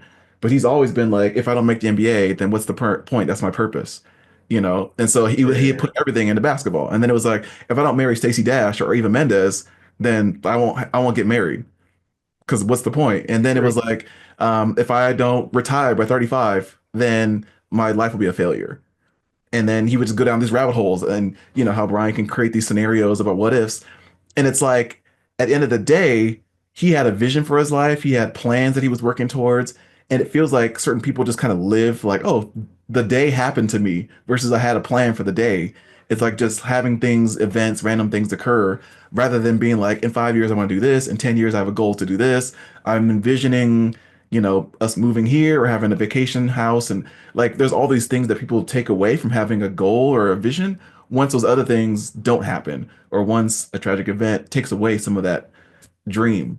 So I feel like Brian hung on to the quotable of a plan is a list of things that don't happen from a movie. What was Way that? to Way to go, Gun. represent. Yeah, yep. With was it with Philippi? Ryan Philippi? Ryan Phillippe, yeah. Him and Benicio del Toro. Dope So, movie. and again, like there's a times where I have to kind of snap him out of that it's not all bad and it's not all negative and there's things that move on and your timeline is not God's timeline, et cetera, et cetera. But um I think there's just a lot of stuff to investigate there, but nothing to feel bad about. It's just how life goes. That's what's up. Yeah. Was that Brian, you all would the questions you had, or what up? oh no, a while ago you had said something in the group chat. You were like, when it comes Oh, to Kels, I understand it now. And I've yeah. been wondering what you meant by that. You're talking about Well, R. Kelly? Yeah. I'm glad you mentioned that, and I don't know if y'all watch the viral clips of that dude, lethal shooter, shooting all the basketball shots into like weird Seen contraptions one or or whatever. two. But Yeah. his uh his phrase, I understand now. I'm like right in that point because here it is. So I'm coming home from work one day, and like I got like my rotation of music and everything. And one of the things I had in the rotation was Harold's mix compilation they had for us, right? With Mhm. Jadakiss, Fabulous, and so on and so forth. And I'm listening to the Kanye West one where like Kanye, and this is old Kanye, obviously, So 2007 Kanye and whatnot. And I'm listening and like I just keep thinking in the back of my head, like, oh, like he'll say a line, and I'm thinking like, oh, like he said that line, but now he's saying like, kill Jews or whatever. Oh, and then he'll go into another line like, oh, but then he said like, like he loves Hitler. And so as I'm listening to the lyrics, I'm seeing things that like don't vibe with her. I'm like, that doesn't make sense because that's not the same person that said that. And so I couldn't enjoy it anymore. Like as I'm listening to, and I'm like, nah, oh, okay. So this is what, and so I'm getting grasping what you're thinking. And I think the reason why I didn't think so much of it with R. Kelly was because I really didn't like seek out or listen to R. Kelly regularly. Like, I mean, he's on the radio. Okay, he's on the radio. Cool. I know the song or I know songs of him. I only bought one album ever, and I didn't even buy it for myself. I bought it for my girl, right? Otherwise, R. Kelly, like, I believe I can fly, whoop de do, whatever, right? But with Kanye, a person that I do listen to Wait, that you I say like, you can't listen to Kanye anymore? Is that what you're saying? not that I can't. It's just It's like not I as think enjoyable. Don had mentioned it where it's like all right, like um uh, something it randomly comes on the radio or whatever, and like yeah, I'm not feeling it, and I'll turn off or I'll go to something else. That's what I was saying I had to do in that scenario. Like I just randomly was listening to Kanye, and then it wasn't me just actually listening and like just vibing with the lyrics. I kept on thinking in the back of my head, oh, but he said this. Oh, he did this outlandish thing, so on and so forth. And obviously, this is way before we even get to the issue he just recently did talking about him and his cousin. So it's like, damn, dude, like, so Yeah. It's it's also one of hard. those like we were slamming to Diamonds Are Forever. What more could you ask for? An international a-hole. Like, and it was like, yeah, oh, he's dope. I like that he's that way. Yeah. The biggest, I think, Little Brian, the biggest breadcrumbs of callback this is who I is am. that his revelation is to the callback of we had talked about before when you guys said you could separate the music from the artistry from the artist, and I was like, no, you Yeah. can't. I can no longer listen to this artist his artistry because of who the artist is. And now he's like, I see it now. And again, and so it even before the cousin thing, because yeah, cousin thing is wild. Like what he was saying about like Hove and Beyonce's kids and calling his kid like, Yeah. bro, like now you're just, it's not even about, oh, I'm trying to be viral, I'm trying to do this. Like you were legit saying things about with her, malice. but now like kids and dog, what, come on. And on top of that, you're not even putting out slaps. Have you listened, Brian? You're still a fan, I think. Have you listened to his Bully album? Did you go looking for it? Because I haven't even So attempted to look for it. so I didn't go looking for it until like the cousin thing happened, or because then that's what they had a snippet where they're like playing the song, and I was like, The oh, okay. leaks. Yeah. Like and so like I didn't realize, okay, it's already been out or whatever. So I'll probably still seek it out because yes, I am still a fan, but he's making it harder to be a fan. Now that one moment when I was driving the car and listening to Harold's mix, that's where like, like I was like, that's Yeah, it man. just wasn't The vibing with me. good, the bad, the That's ugly. that's So not to say I can't like, like go back and like, I'm in the mood to listen to Kanye and I'm gonna listen to some Kanye. Like I could still do that, but it like you were saying before as harder. well, where like there's much more music out there that I could go and seek out versus me like, trying to go back to Kanye because I remember that track that put me in such and such mood. Da, da, da, da, da. I do have a project I'm gonna work on that probably will release hopefully on my birthday where I will use like probably my favorite song of all time, which was a Kanye West song. But beyond that, yeah, I'm not looking to seek out Bully. Like once I do see that it's available or something, I'll probably at least give it a listen just to see how much I dislike it. But I I heard just it. It was uninspired. Yeah, it's the So end. I was I won't curious. even give it the time of day. I like when I said I'm officially done, I am officially done. And like this was prior to his barrage of texts 3, 4 weeks ago. Like I just, bro, I'm done. Now, like you saw like a little bit of the academics interview. He came out wearing I mean, what are we doing, dog? No, You know I what I'm wasn't saying? gonna click on that. That's I, no. I, I I do. didn't. I didn't. I saw it. And I'm like, I'm not clicking on that. I saw a clip, scrolling, and that was it. So I'm not trying to defend him or anything of this nature, but it's funny that you mentioned that clip because I didn't see the clip either. I just saw a little bit of it or whatever. I didn't actually see the whole interview or whatever. But I was watching something where somebody was talking about. I feel like it was what's the hip hop podcast people Charlemagne the God and all them or whatever, right? The Breakfast Club. I Brilliant feel like idiots. he No. no, so I feel like the dudes from the Breakfast Club, I want to say it was Charlemagne was saying it. Maybe it's someone else, I'm getting it wrong or whatever, but apparently he's like, oh dang, like and then so there's Charlemagne in regards to Kanye West, and then they had I think it was Bill Maher in respect to Donald Trump wear, right? And both of them like similar people in the sense they're saying like, yeah, like all this they're doing is putting on as a front or whatever. Meaning Charlamagne was saying like, yeah, like I was talking with Kanye and everything's cool and everything, and then he's like, hold up, I'll be back. And then he goes to get in his garb, his like KKK stuff or whatever, to his interview, does his interview with academics, and then right after the interview's over, he goes and gets out of it and like goes back to being normal, right? Same thing with Donald Trump, where like I guess Donald Trump went to Bill Maher or whatever to talk with him all normal and stuff like that. But then when they actually do the interview, he starts doing the outlandish like Trump stuff, and then like he goes back to being like a normal person. And so, not again to defend either one of them, but it's like, oh, okay, so they're just that they could be that deep into the whole like let me be this persona or whatever. Even as negative as it is, because negative publicity is still publicity. So maybe it's one of those things with Kanye, but I get we're like still being done with him because some things you don't have to sell your soul out for, I'm not which it buying seems it. like it's doing. That brother's out of here. I What can, were you I'd gonna say? say two things like it's like when you're talking about that, I was like sound like a little WWE character. They're just putting on a performance. Yeah, But yeah. I would say I guess I can still somewhat separate the art from the artistry and like from the artist and from what they're doing because like I don't look or listen to any of the other stuff. Like y'all were talking about the cousin stuff. I don't even know what that is. I haven't heard or seen or anything Look about it it. up. So I'm not going to. That's the thing. Like I don't listen. Like I saw the little KKK stuff, but I didn't like watch a video. I just saw like a picture on Facebook or whatever, and people are talking about it, but I don't read into it. I don't look into it. I don't even know he said about. I know like y'all are saying he said something about Jay-Z and Beyonce's kids, like I don't know what he said because I don't listen or look for it or hear it. So I know he's doing a lot of stupid stuff that people are mad about him for, but if I don't hear it, I don't know what he said. So it doesn't really affect me. Yeah, Yeah. I think for That's him, fun. the way that he doesn't affect you with his stuff is kind of the same way as like the R. Kelly stuff didn't affect me. Obviously, I knew what was being said and what he's been accused of and so forth. But at the same time, I'm like, well, I don't know these girls. I don't know. I don't know how many people are saying this are accurate, how much of it is real, how much of it's fake. Willfully Nor do ignorant. I even care about who he is as a person, so forth.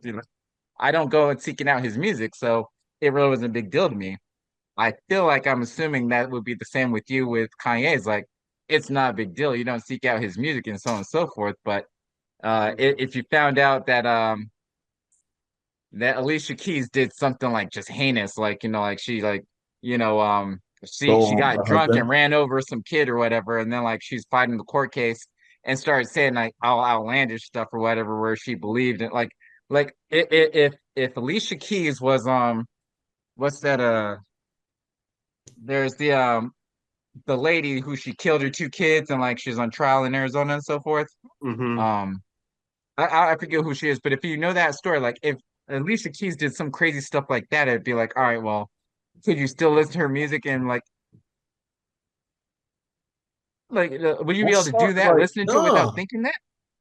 like I probably wouldn't be able. I probably like I said, I wouldn't seek it out. I wouldn't like go. I got like her CDs in the other room. I wouldn't like put her CD on or anything like that. No, I wouldn't like try to go on Pandora and listen to her. If she dropped a new album, I wouldn't look for her and listen to it. But You if bring it up Alicia Keys every episode. What are you talking about? You like I absolutely said, I want to wouldn't. seek her music out.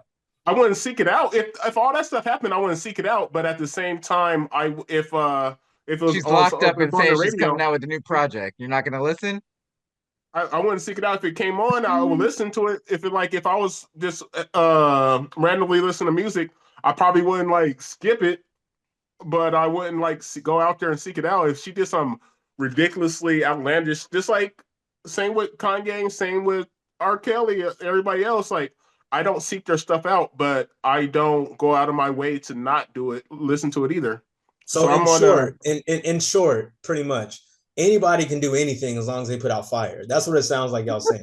Like to me, and that's where I'm always gonna be the contrarian. Like y'all to me sound absolutely insane. I love Alicia Keys, but if it came out tomorrow that she was messing with underage boys and and I guess a quote unquote statutory R, you know what I'm saying, and got convicted like R. Kelly did and was holding them hostage and doing all this stuff, yeah, I'm gonna look at songs in the key of minor or her A minor a little different. I'm gonna look at all her, teenage love affair. I'm like, you was actually with teenagers, like for real, for real. Like I'm gonna think about that. I'm like, I can't listen to it no more. That's how I am yeah. with I got Kels. you. That's how I am with Kanye. That's how It's if y'all like do something So egregious in these streets, I am not listening to your music. I can't do it. so I think so. I feel like I don't know. It's weird because like I say that I won't seek it out, I won't listen to it, but at the same time, I haven't heard anything from R. Kelly in years. So I Is don't the even remember reason the why? last time I heard R. Kelly stuff.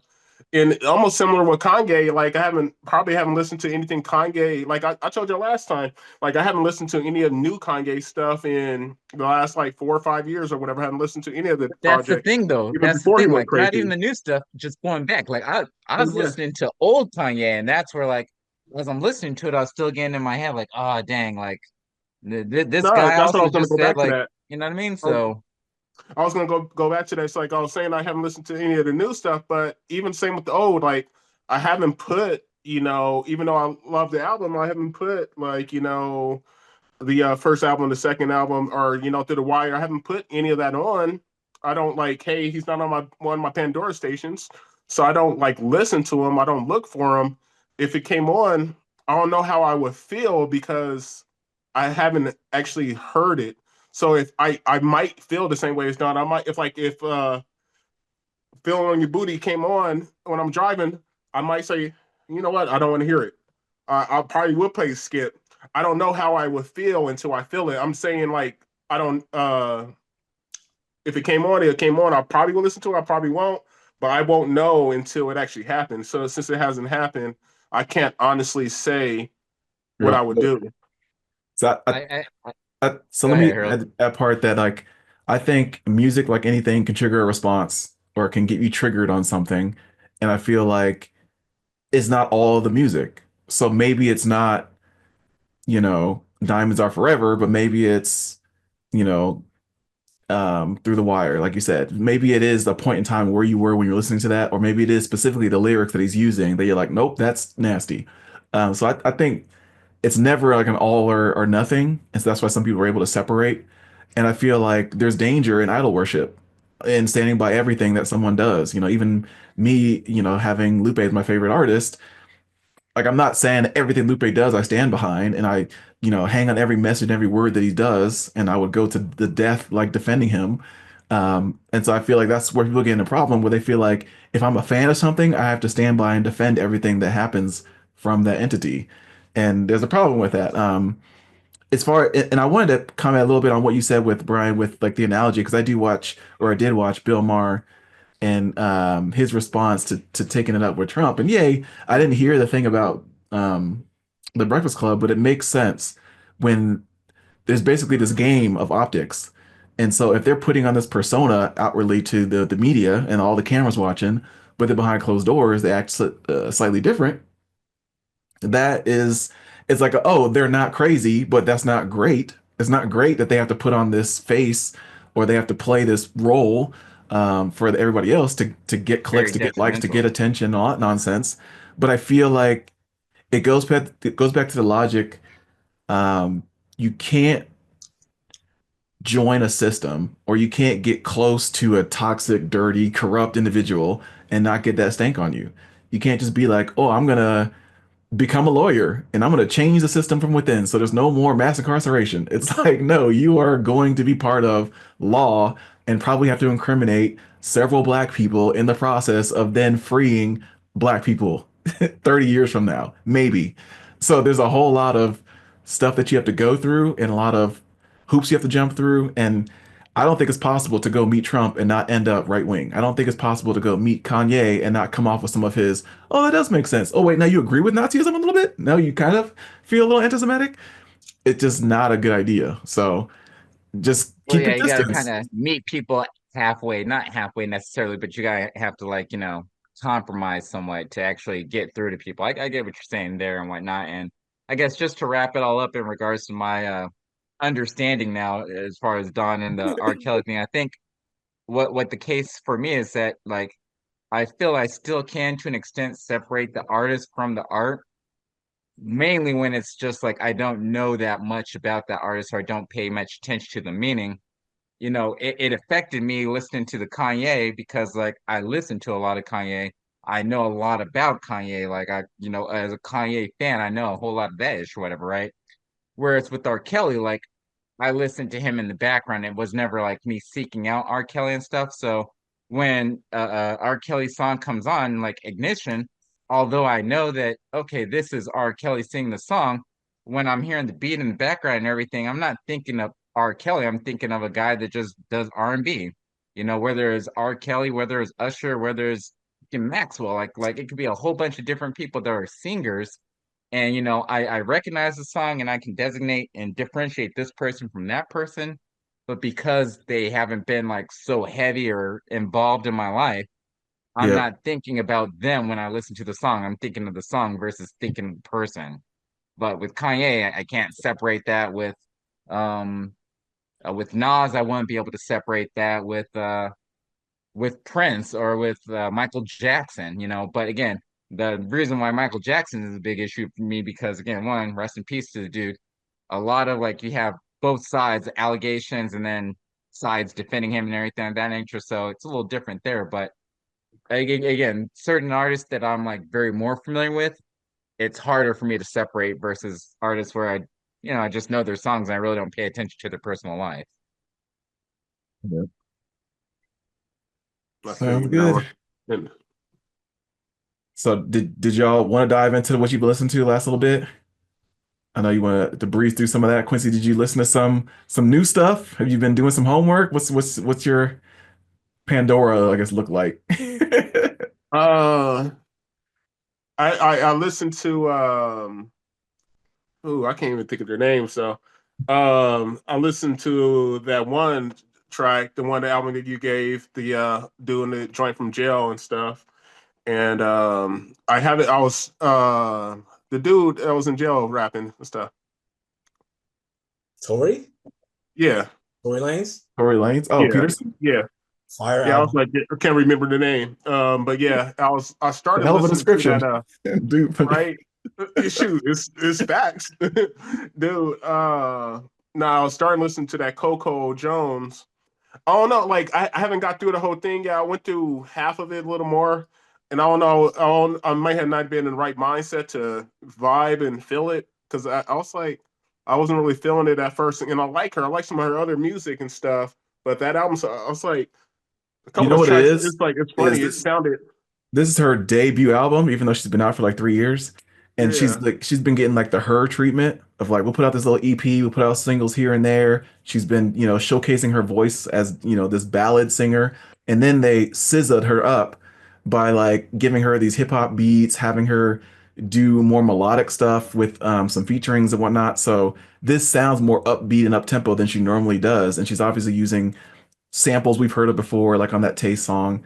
So yeah. I think she definitely sounds like SZA in the first like half of the album, which is interesting. That's probably could be what it is too, because like it's not what I'm used to hearing from her. And Yeah. then I was like, for some reason, it sounded like sci-fi to beat. I was like, if that even makes sense. I was like, why does this sound like it's a sci-fi movie right now? This just doesn't even seem real. I don't know if it's me. Like, I could have also been not in the mood because I was just not really Uh, 100% just going through my own thing at that day. High 420. Yeah, just my mindset was just on another level, so I wasn't really I feeling it. I was skeptical or hesitant to do our music deep dive since you said some of your who was it, your wife and someone else said they didn't like our musical talks. Well, shout out They to you. said keep it to the minimum on the lists. Yeah. Okay. Okay. No, listen. So I said it in the group chat. I've been that Wiz Khalifa, man, that Cushion Orange Juice 2 has been on constant repeat. And the reason why I say is because first initial listen, thought it was cool, liked the beats and all that, but I wasn't necessarily excited about the features. I'm not a big fan of OT Genesis, you know what I'm saying? I didn't like him and Gunna together. So I was kind of skeptical with some of it, but then like I just sat and just listened to it and let it vibe. And the beat selection is really good. I like the little callbacks to the original Cushion Orange Juice. The couple little intros and the skits. Yeah, Easy yeah. Rider. Yeah. You know what I'm saying? Mr. Easy Rider. And then you know, I listened to more of the features and I started to appreciate it more. I really like the joint with him and Max B? huh? The Max B Well, one? Max B, yes, but I was surprised that because I almost skipped over because it's an interlude. And I was like, nope. yeah. No, so I actually enjoyed that a lot more. And then I really enjoyed Juicy J. That's the one. I think that might be probably one of my favorite songs on the album. That him and that Juicy, because Juicy to me is iconic, right? And he still has that iconic Memphis flow to him. Him and Wiz are a great pairing. So I think the album is fire. So I think that hip hop wise for me stayed in rotation. I definitely delved into Coco Jones myself. I actually liked it off the rip. I skipped on the songs that she already put out, Taste and the other couple of singles. On Site probably is my current favorite song on the album. Really?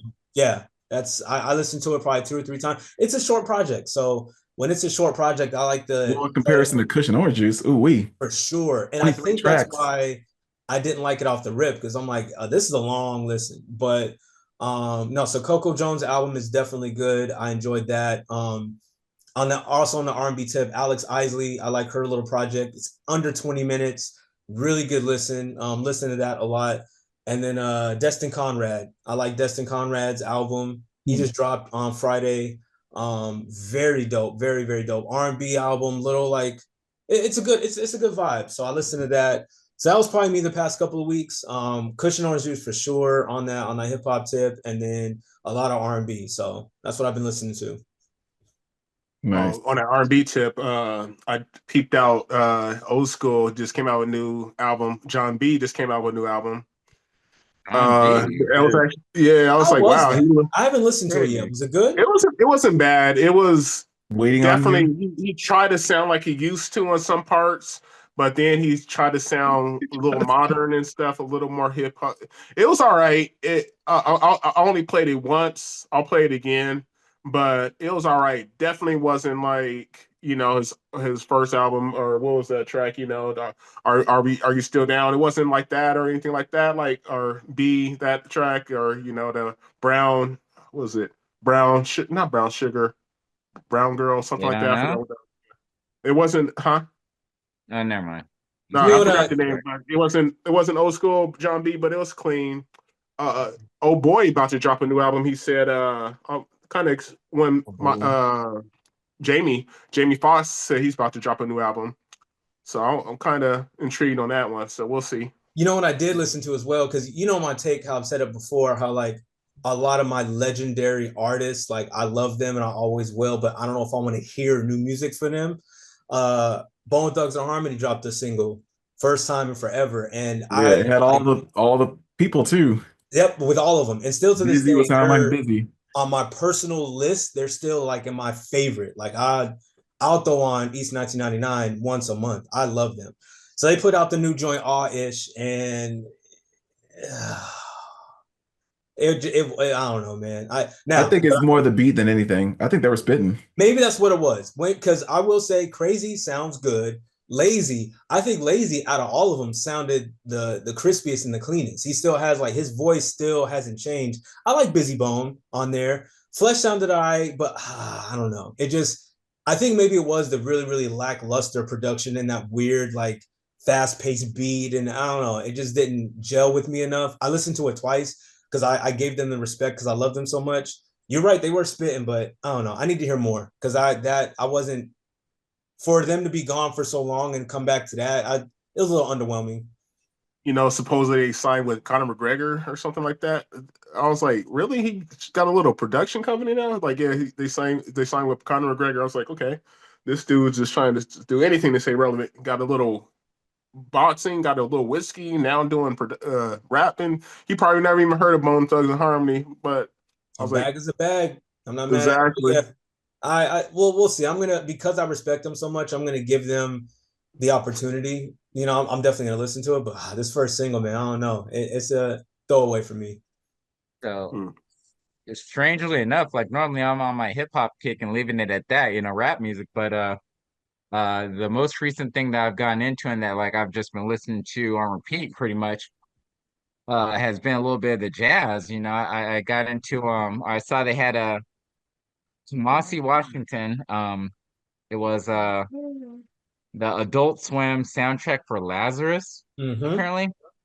Which didn't know anything about the cartoon or show or whatever the case is, but I've been listening to that and just like it's just a real chill vibe as I'm just most of the time when I'm most of the time I'm just like in the car, like just listening to Ish and whatnot, and that's when I'm listening, and it just mellows me out and it's good music. So I've been Is on that that on one have repeat. lyrics or is it mostly instrumental? No, just instrumental, Because I know instrumental Kamasi everything. has, yeah, both. Yeah, yeah. But yeah, it's nice. I really like it. So I need to get back in that bag of jazz music and whatnot. There you go. Harold, Yeah. did you listen to a Logic single? Not yet. Don't. But it's been a lot of R&B surprisingly. Like you guys have been saying. So those are the only ones that have been coming out that have been quality. I did listen to that Kevin Ross Love Up Tempo. That was actually pretty decent. And it was a quick listen and it was 12 all minutes. pretty good. I know I thought it was an EP, but I guess it wasn't. It was like Yeah. 8, 10 songs, but really short. Mm-hmm. So I like that one. I definitely like I didn't pay attention to Alex Isley. I've heard a lot of the songs before, but I didn't hear the whole project. So I want to go back to that one. I did listen to what was that? So there was Black Tuxedo. They came out with an album, and Okay. that one was really good. That's R&B. Mm-hmm. I did listen to the Coco Jones. Like I said, I've heard that song, like that album 3 or 4 times now, and I didn't hear any of the lead ups to it. So all those singles are new to me. Mm-hmm. Um, but again, I feel like her sound is a bit different, but to me, it's more listenable, I guess, now that it's a little more mainstream. Mhm. So I don't have a problem with any of the changes that she's made in her stylings and whatnot. It sounds good, and her voice is just still so pure. Like it just sounds good. Um, and also, surprisingly, Ledisi put out an album, and it sounds really good. I saw that and I haven't gotten to it yet. That was actually on my It's list to really listen this good. week. Okay, good. The Crown. And so it's she sounds good, modernized, like it's really well done. So I was surprised because I'm not like a huge Ledisi fan, but she put out good music. And Another old school artist that Quincy might want to listen to that put out a single a couple weeks ago that I love is Anne Marie. Anne Marie put out that joint Mine, and I love that song. She sounds phenomenal on there. So Yeah, I'll peep that out. I always liked Marie. She was always put out some good yeah, stuff. I'll peep that out. she put out a song about a month ago. It's called Mine, and I threw that onto my playlist. I love that song. So, listen, man, I got to be honest. We are heading into May, and hip hop is looking really interesting. Like, where's feel the like heavy hitters? Where's the like? Typically, this into the year, you have like your potential album of the year already on deck, right? And to me, the releases have been lackluster in the hip hop world. Aside from Life is Beautiful, and I'm not even gonna put Cushion Orange Juice out there yet, but Life is Beautiful, man. To me, I don't think nothing's topped that so far, in my opinion. yeah. That is that's still in rotation. So Just Uh, Uh, trying to look through my quick. list of like music I have, and I'm just not, yeah, nothing's jumping out that's like, oh yeah, that's dope. I'm going back to that. I'm going back to that. A lot of what I'm going back to, if anything, has been like 2024. So it's just sad. But yeah, I'm I not will really say motivated by the hip hop that I've heard so far. So the quick album I'm looking question. forward to that I haven't heard anything from in like it feels like weeks or years is the new Chance. I'm curious about the Chance the Rapper album. really, Um, which it's been like 3 years in the making after his divorce, him just focusing in, and I love that highs and lows track he put out with Joey Badass. Like it was just it seemed like he was making all the right steps, and then we haven't heard anything in a year and a half. So maybe um because he played the album and they realized I don't know. I do like Chance, but hater, after his hater. last offering, they were like, "Hey, bro, you know what happened last time when you put that god awful album out? Don't let's not do that again." Quick question, and I did hear that Kevin Ross new joint. I was kind of it was cool. It was cool. I was like, dang, it's quick though. I was like, damn, it's over already. I was like, did That's I what he listen to the whole does. thing? Yeah, I was like, I was like, all right, damn. And the question I was gonna ask Don, the artist that you said at the end was like Connor or something like Oh, Destin Conrad. Dustin It's Destin. Destin. Yeah, I'm about to, Destin.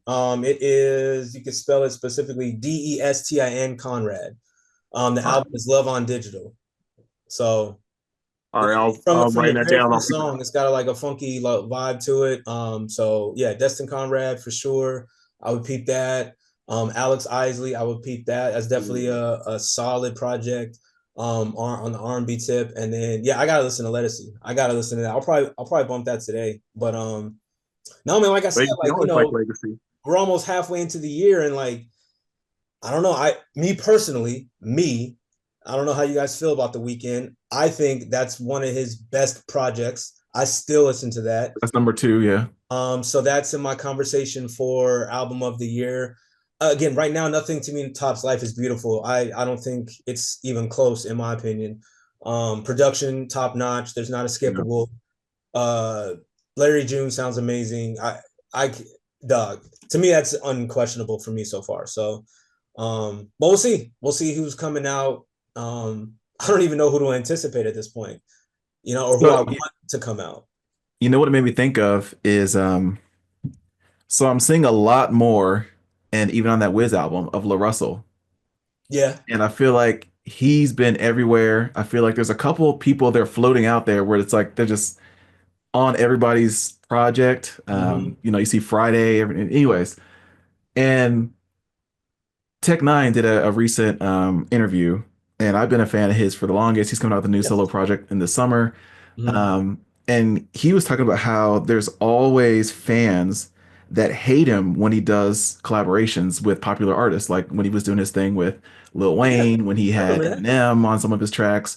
And he's like, it's annoying because as soon as you're like, oh, I'm doing this thing, I'm excited about this, they're like, boo, because they're going mainstream. They want, they want Tech Nine to be their best kept secret. Mm-hmm. And when everybody's exposed to them now, it's no longer special. Yep. And so I don't know if you feel the same way about certain artists where like you wish Coco Jones was smaller and just stayed in her niche and like if you know, you know. But now that everybody knows because she's been signed and put on, you know, a grand scale, she's going to be probably singing at the Grammys next year. It's like now it's no longer pure, it's no longer cool. If it doesn't mess with the quality of music, I'm okay with it. I think the reason why a lot of artists feel that way is because like when you stay in your own niche pocket, you can do whatever you want. But then when you try to go commercial, then you got to add the commercial production. You got to tame down what you really want to talk about. And like Tech is a perfect example, right? Like Tech was in his like, underground, super raw bag and the demonic, the angelic, all that good stuff. And then the second he started doing songs with Kendrick Lamar and E40, that more clubby type records, like, yeah, that's not his bag. So think of your diehard Tech fan that's got his face painted and he's listening to a song he did with E40 and Too Short. And it's like, dog, that's not Tech Nine. Like, we don't want to hear you in the club. We don't want to hear Kendrick Lamar on your joint. We don't want to hear, we don't want to hear that. We want to hear you with Chris Calico spitting crazy bars. Like, that's what we want. And so I understand that. You know what I'm saying? But again, if the quality isn't met, I even feel that way about Wiz. Like Wiz's commercial albums or commercial songs to me are absolutely trash. But when he gets into it, like the Weedon Boys and all that stuff, when he's trying to be a commercial, I don't like any of that. But when he's on his underground, flow, I'm all for it. So I get it. I understand that. If the quality isn't messed with, I'm perfectly okay with that. But I can understand how fans feel that way. Makes sense. Quick question before we end it. Have anybody seen or planning to go see that Sinners? I want to. I've heard nothing but good things about it. So if you guys Tomorrow. have seen it, please let me know. Yeah, that was the question. I wanted to go see it. Hopefully, I thought about seeing it today, but we'll see.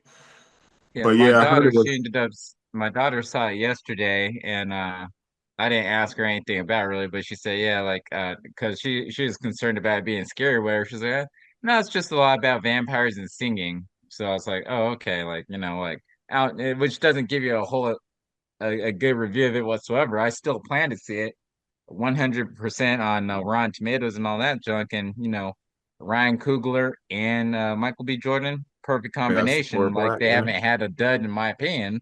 So Mm-mm. definitely I wanted to see it. Um, I don't know if I was It actually going comes to out see on it on my streaming. It birthday comes out on Tuesday streaming May itself. 20th.